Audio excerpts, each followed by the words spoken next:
tease that I have more initials after my name that are actually in my name. So go ahead and count it out. You can do that while I'm talking.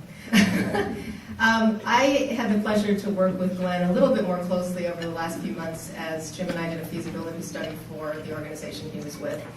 But from the time he arrived in northern Arizona, I remember Chris Adams called me and said, "Alice, we have a new member," and he's a CFRE. And we were all excited, and immediately she says, "What committee can we get him on?" And so the great thing about Glen is that he came in here and he immediately kind of threw himself into the community, because he's not only involved in AFP, both at the local level with our chapter, but also at the international level with the conference program and educational advisory committee, something like that. It's got a really long title, I can't remember it all. But he helps guide and craft the program for the international conference, which happens at the international level every year. But he also is a volunteer with nonprofit organizations in his community and has a pattern of this in every community that he's lived in. And I think that is one of those true signs of someone who's completely committed to philanthropy and the philanthropic sector. Because it's not just about being paid to do this for working for an organization, kind of what Laura said about Tina. It's about really being invested in the nonprofit sector. So the people that I identify as the leaders in our sector, the people who I identify as the leaders in our community, are the people who not only do this professionally for a living, but also who are willing to walk the walk as a volunteer and donor as well. So he is on the board of directors of Blue Ridge High School in Blue Ridge Educational Foundation, in Pine Top Lakeside, and is also very involved with his local community and the activities of his children and the stuff going on in the Pine Top Lakeside area.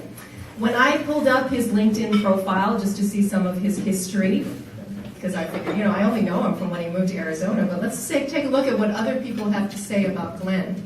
The word that came up in every single one of his recommendations on LinkedIn was highly professional, well-educated, and a good strategist.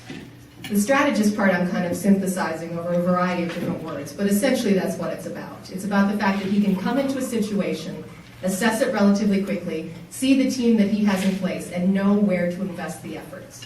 For example, with Summit Healthcare, he turned that foundation around from, by the admission of everyone that we talked to in that community, volunteers, community members, even the people who were on the foundation board a decade ago, they would all say, "Oh yeah, we didn't do anything until Glen got here.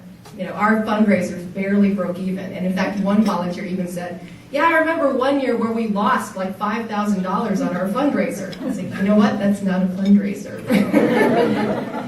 And Glen took that same event and very quickly turned it around to their gala that they have now done 2 years in a row that has raised over $100,000 each year.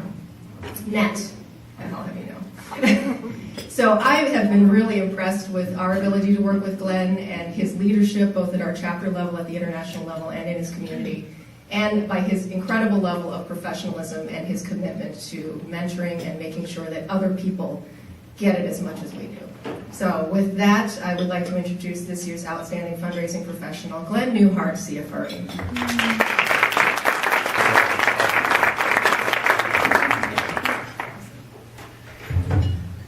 Some of what she said is true. And Jim said I could give the equivalent of a TED Talk today, so... knock it out of the park.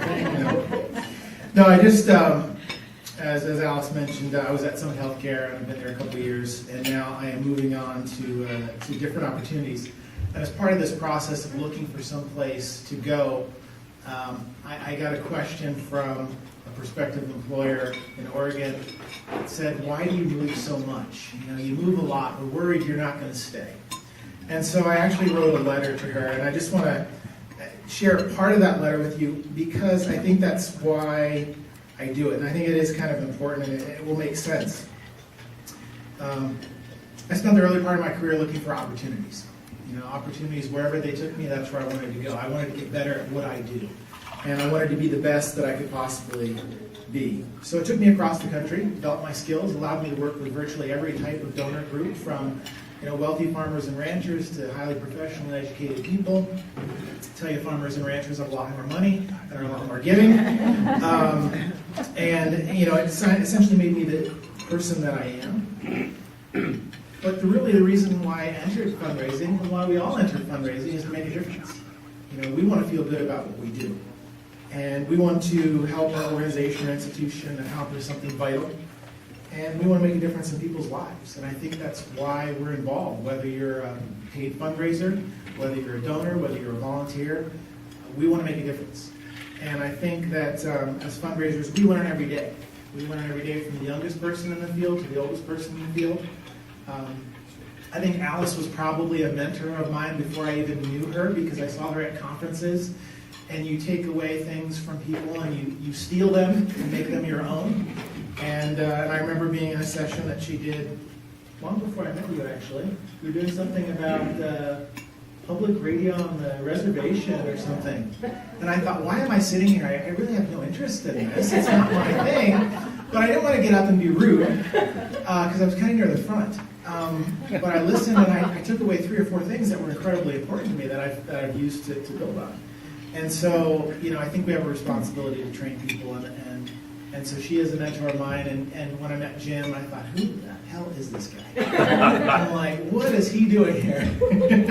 And I've learned so much from everybody. So I just want to thank you guys. I would encourage everybody that is involved in this field. We develop a trust with the donors. They trust us. They trust us to represent the organizations we work for. And that is a sacred trust, and that's something we always need to keep at the foremost of our mind. And if you're a donor, thank you. You allow us to do incredible things that we don't even think we can do sometimes. And maybe you didn't either, but you allow us to make an incredible difference. So thank you very much.